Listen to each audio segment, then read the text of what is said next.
जय हिंद साथियों, मैं आदेश आपका आपके अपने राही आदि क्लासेस परिवार में स्वागत करता हूं।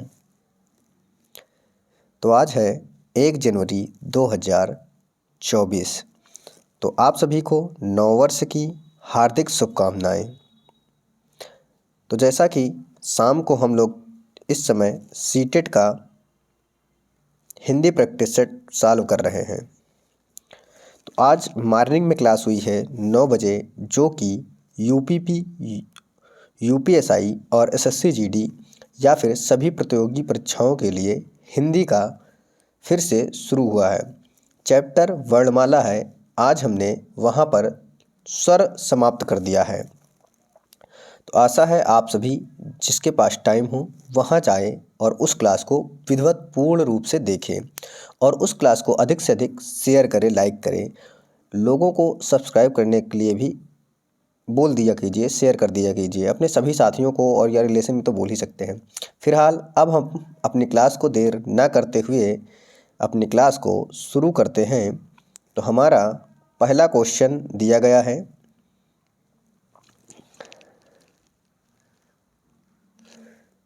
तो पहला क्वेश्चन क्या कह रहा है कि नीचे दिए गए प्रश्नों के लिए सबसे सही विकल्प चुनिए।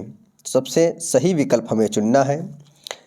प्राथमिक स्तर पर शिक्षा का माध्यम कैसा होना चाहिए? अंग्रेजी होना चाहिए या उर्दू होना चाहिए या बच्चे की मातृभाषा होनी चाहिए या हिंदी होना चाहिए? तो प्राथमिक स्तर पर शिक्षा का माध्यम क्या होना चाहिए? बच्चे की मातृभाषा होना चाहिए। जब हम उसकी मातृभाषा में उसे पढ़ाएंगे, उसे बताएंगे, उसे सिखाएंगे, तो वह बहुत ही आसानी से हर चीज़ों को सीखेगा। तो हमारा राइट आंसर क्या हो जाएगा? ऑप्शन सी सही हो जाएगा। अगले क्वेश्चन पे चलते हैं। हमारा अगला क्वेश्चन है, बच्चे प्रारंभ से ही द्विभाषी होते हैं, बहुभाषी होते हैं, भाषा में कमज़ोर होते हैं या एक भाषिक होते हैं? तो सही विकल्प क्या होगा? बच्चे बहुभाषी होते हैं। क्या होते हैं? बच्चे बहुभाषी होते हैं। ऑप्शन बी हमारा राइट आंसर हो जाएगा। अगला क्वेश्चन है हमारा, प्राथमिक स्तर की पाठ्य पुस्तकों का निर्माण करते समय आप किस बिंदु पर विशेष ध्यान देंगे? प्राथमिक स्तर की पाठ्य पुस्तकों का निर्माण करते समय आप किस बिंदु पर ध्यान देंगे? हिंदी भाषा की वैविध्यपूर्ण रूप शामिल हों, उपदेशात्मक पाठ शामिल हों, कहानियाँ अधिक से अधिक शामिल हों, प्रसिद्ध लेखकों की रचनाएं शामिल हों। तो बच्चा क्या है? बच्चा प्राथमिक स्तर का है, तो वहाँ लेखक और रचनाएं महत्वपूर्ण नहीं है। कहानियाँ अधिक से अधिक शामिल हो, यह भी नहीं है। उपदेशात्मक पाठ शामिल हो, नहीं। हिंदी भाषा के विविध पूर्ण रूप शामिल हो, क्या? वैविध्य लिखा है लेकिन विविध ही आप इसे समझ लीजिए, क्योंकि पाठ्य पुस्तकों का जब निर्माण करेंगे तो समय हिंदी भाषा की वैविध्य रूप से सम्मिलित जब करेंगे, तब क्या होगा कि बच्चा आसानी से किसी भी चीज़ को जब हम उसे सिखाएंगे तो वो उसी प्रकार से सीखेगा या सीखता चला जाएगा, उसे भी बहुत आसानी लगेगा। तो राइट आंसर हमारा ऑप्शन ए हो जाएगा। अगले क्वेश्चन पे चलते हैं। उम्मीद है आप साथ देंगे क्लास के अंत तक। अगला क्वेश्चन क्या कह रहा है? चॉम्स्की के अनुसार कौन सा कथन सही है? बच्चों में भाषा सीखने की जन्मजात क्षमता नहीं होती है। नहीं, ये तो गलत है, हो गया। बच्चों में भाषा सीखने की क्षमताएं बहुत सीमित होती हैं, सीमित भी नहीं होती हैं। बच्चों को व्याकरण सिखाना जरूरी है, तो छोटे बच्चों को व्याकरण नहीं होगा। क्या? बच्चों में भाषा सीखने की जन्मजात क्षमता होती है, तो क्या होगा? राइट आंसर हमारा ऑप्शन डी सही हो जाएगा। अगला क्वेश्चन है हमारा, पाठ के अंत में भाषा और गतिविधियां देने का उद्देश्य है। पाठ के अंत में अभ्यास और गतिविधियां देने का उद्देश्य है। ऑप्शन ए, बच्चों को व्यस्त रखने हेतु गतिविधियां बनाना। बच्चों को व्यस्त रखने के लिए, ये तो बिल्कुल गलत हो जाएगा। तो ऑप्शन बी क्या कह रहा है, बच्चों को याद करने हेतु सामग्री उपलब्ध कराना, तो याद करने हो तो हमेशा ये भी गलत होता है, निगेटिव होता है। फिर ऑप्शन डी है गृह कार्य की सामग्री जुटाना, यह भी गलत है। बच्चों को अभिव्यक्ति के अवसर देना, क्या अभिव्यक्ति के अवसर देना, तो हमारा राइट आंसर ऑप्शन डी सही हो जाएगा। अगला क्वेश्चन है भाषा अर्जित करने की प्रक्रिया में किसका महत्व सर्वाधिक होता है, भाषा प्रयोगशाला का, पाठ्य पुस्तक का, समाज का या भाषा कक्षा का। तो यहाँ पर जो सबसे सर्वाधिक होगा वह क्या होगा, समाज का होगा। क्या होगा, समाज का हो जाएगा। राइट आंसर ऑप्शन सी।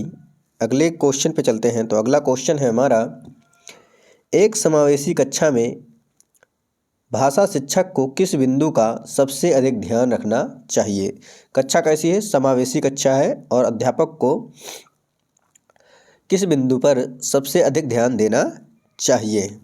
सभी बच्चों को समान गतिविधि में शामिल होने के लिए प्रोत्साहन करना, सभी बच्चों को समान अपेक्षाएं रखना, विविध प्रकार की दृश्य श्रव्य सामग्री का उपयोग करना, और सभी बच्चों को समान रूप से गृह कार्य देना। तो इसमें पूछा गया है किस बिंदु का सबसे अधिक ध्यान रखा जाए। तो सबसे अधिक ध्यान रखना क्या हो जाएगा कि विविध प्रकार की दृश्य श्रव्य सामग्री का उपयोग करना। तो राइट आंसर क्या होगा, ऑप्शन सी सही हो जाएगा। अगला क्वेश्चन है भाषा में आकलन की प्रक्रिया, ऑप्शन ए सीखने सिखाने के दौरान भी चलती है, केवल बच्चों के निस्पंदन। क्या होगा कि जैसे ही केवल आएगा तुरंत वो ऑप्शन काट दिया जाएगा, यानी वो सही नहीं होगा, निगेटिव मार्क होता है, नकारात्मक होगा। तो केवल शिक्षक, ये भी कट जाएगा, दो तो कट गए। पाठ के अंत में दिए अभ्यासों के माध्यम से होती है।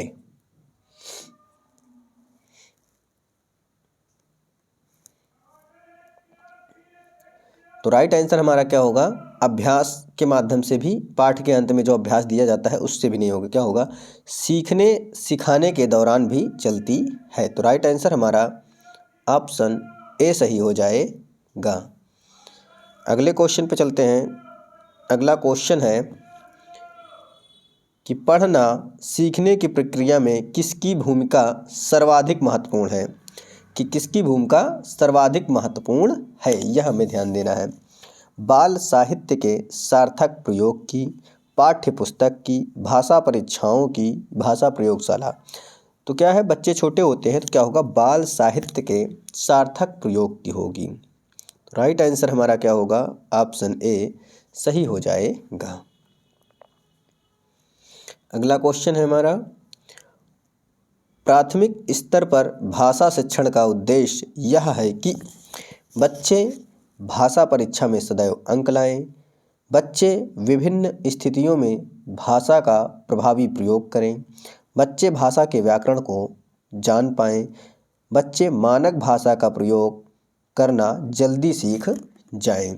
तो राइट आंसर क्या है, अब सदैव परीक्षा में अंक लाएं यह तो नहीं होगा, व्याकरण, छोटा बच्चा है व्याकरण नहीं होगा, मानक भाषा कोई ज़रूरी, मानक भाषा बच्चे हैं उनके लिए मानक निर्धारित नहीं किया जाएगा। क्या होगा, बच्चे विभिन्न स्थितियों में भाषा का प्रभावी प्रयोग कर सकें। राइट आंसर हमारा जो हो जाएगा वह हो जाएगा ऑप्शन बी सही हो जाएगा। अगले क्वेश्चन पे चलते हैं। तो अगला क्वेश्चन है, भाषा अर्जित करने में वाइगोत्स्की ने किस पर सबसे अधिक बल दिया, किस पर सबसे अधिक बल दिया है। समाज में होने वाले भाषा प्रयोग पर, परिवार में बोली जाने वाली भाषा पर, कक्षा में बोली जाने वाली भाषा पर, भाषा की पाठ्य पुस्तक पर। क्या है, भाषा अर्जित करने में वाइगोत्स्की ने, भाषा अर्जित कहाँ होगी, समाज में, वाइगोत्स्की ने जिस पर किया है वह है समाज में होने वाले भाषा प्रयोग पर। तो राइट आंसर हमारा जो होगा वह ऑप्शन ए सही हो जाएगा। आगे चलते हैं। अगला क्वेश्चन है, बच्चे की भाषा का आकलन करने के लिए सबसे उचित तरीका क्या है? बच्चे की भाषा का आकलन करने के लिए सबसे उचित तरीका बच्चे के भाषा प्रयोग का अवलोकन करना, बच्चे से किताब पढ़वाना, बच्चों से परियोजना कार्य करवाना, बच्चों की लिखित परीक्षा लेना। तो लिखित परीक्षा नहीं होगा, किताब पढ़वाना नहीं होगा और परियोजना कार्य नहीं होगा। तो क्या होगा? बच्चे के भाषा प्रयोग का अवकलन करना। तो राइट आंसर हो जाएगा हमारा ऑप्शन ए सही हो जाएगा। अगला क्वेश्चन है,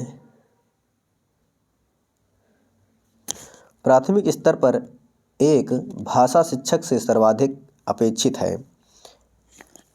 बच्चों को मानक भाषा का प्रयोग सिखाना, कक्षा और कक्षा के बाहर बच्चों को भाषा प्रयोग के लिए प्रोत्साहन करना, बच्चों की निरंतर परीक्षाएं लेना और पाठ्य पुस्तक में दी गई सभी कहानी कविताओं को कंठस्थ कराना। जो याद कराना होता है वह निगेटिव होता है, निरंतर परीक्षाएं भी नहीं होगा, बच्चों को मानक भाषा का प्रयोग करना नहीं होगा। तो सबसे उचित क्या होगा कि कक्षा और कक्षा के बाहर बच्चों को भाषा प्रयोग के लिए प्रोत्साहन करना। राइट आंसर ऑप्शन बी सही हो जाएगा। आगे चलते हैं। अगला क्वेश्चन है, भाषा सीखने सिखाने के संबंध में निम्नलिखित में से कौन सा कथन सही है? कौन सा कथन सही है? बच्चे स्कूल आकर ही भाषा सीखते हैं? नहीं, बच्चे स्कूल आने से पहले ही भाषा सीखे हुए होते हैं मातृभाषा। बच्चे अपने परिवार से ही भाषा सीखते हैं। क्या कह दिया? परिवार से सीखते, लेकिन परिवार से ही यहाँ पर नहीं होगा, केवल परिवार से तो है नहीं, यह लिख दिया गया है परिवार से ही। बच्चे स्कूल में मानक भाषा का ही प्रयोग करते हैं? ऐसा नहीं होता है। बच्चे स्कूल आने से पूर्व ही भाषाई पूंजी से लैस होते हैं, यानी भाषा उनको आती रहती है। तो राइट आंसर हमारा ऑप्शन डी सही हो जाएगा।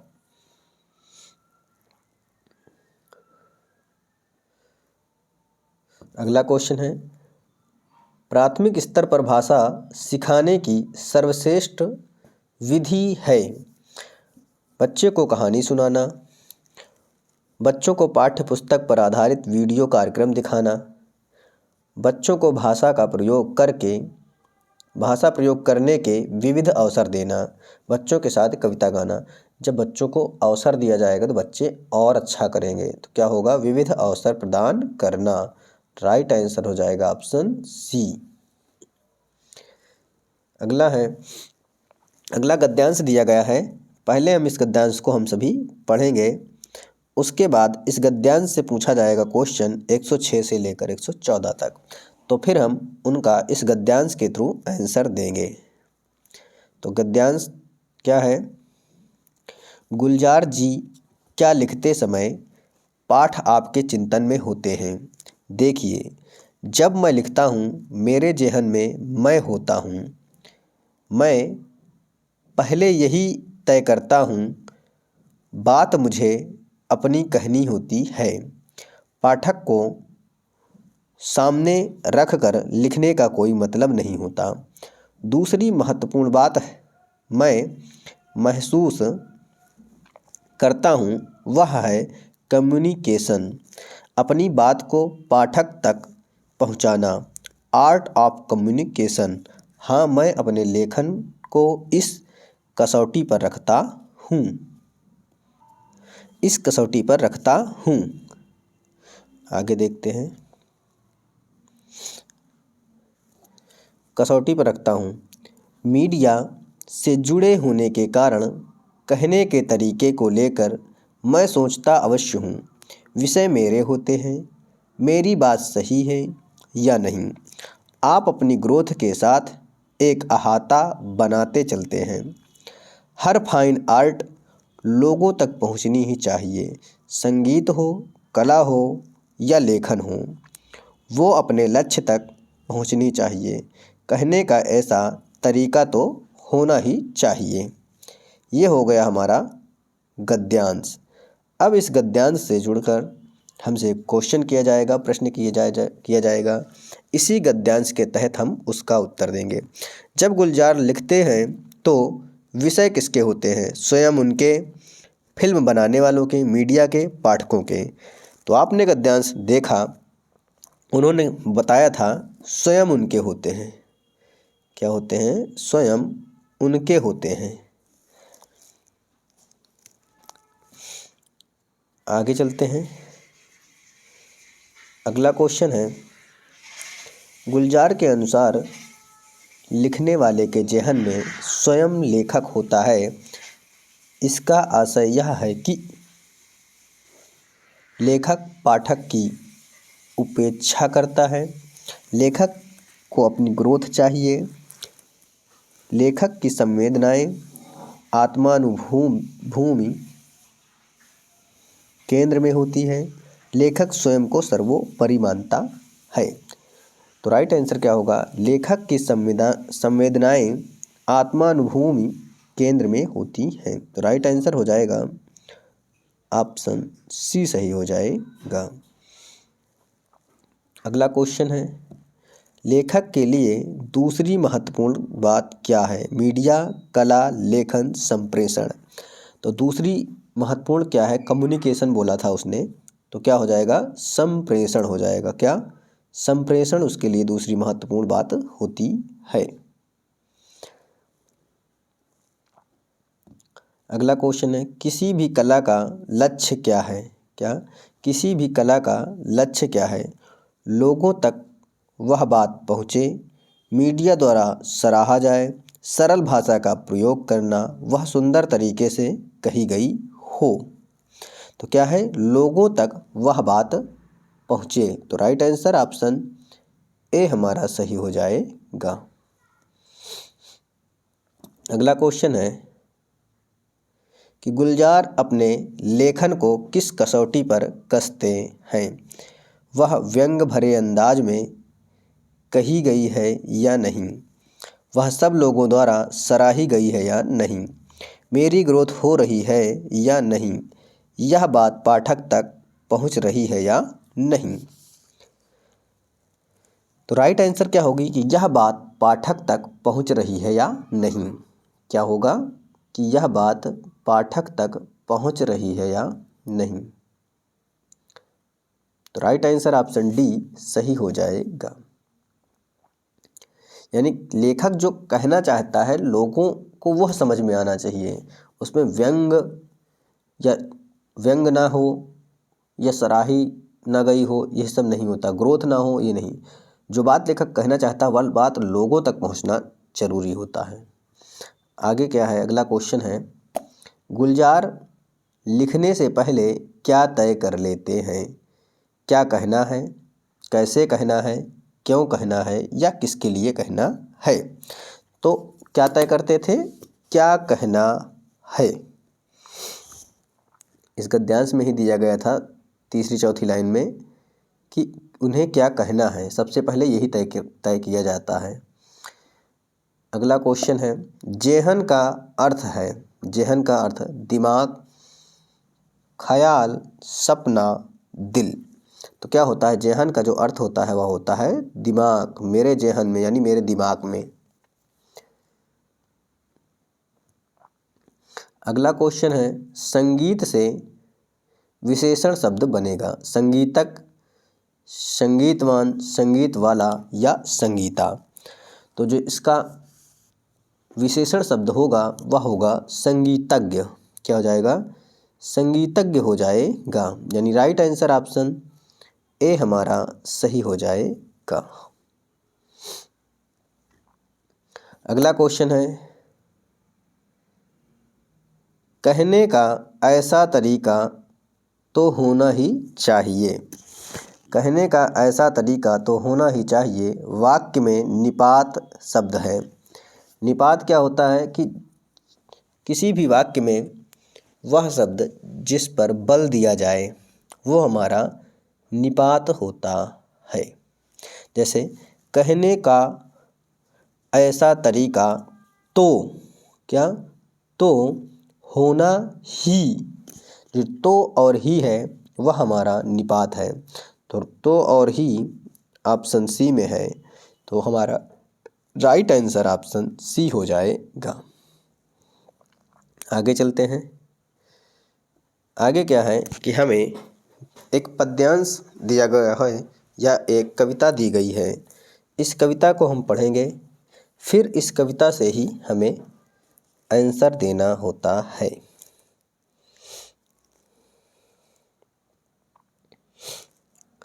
जब नहीं था इंसान धरती पर थे जंगल, जंगली जानवर परिंदे, इन्हीं सब के बीच उतरा इंसान और घटने लगे जंगल। जंगली जानवर परिंदे इंसान, बढ़ने लगा बेतहाशा, अब कहाँ जाते जंगल।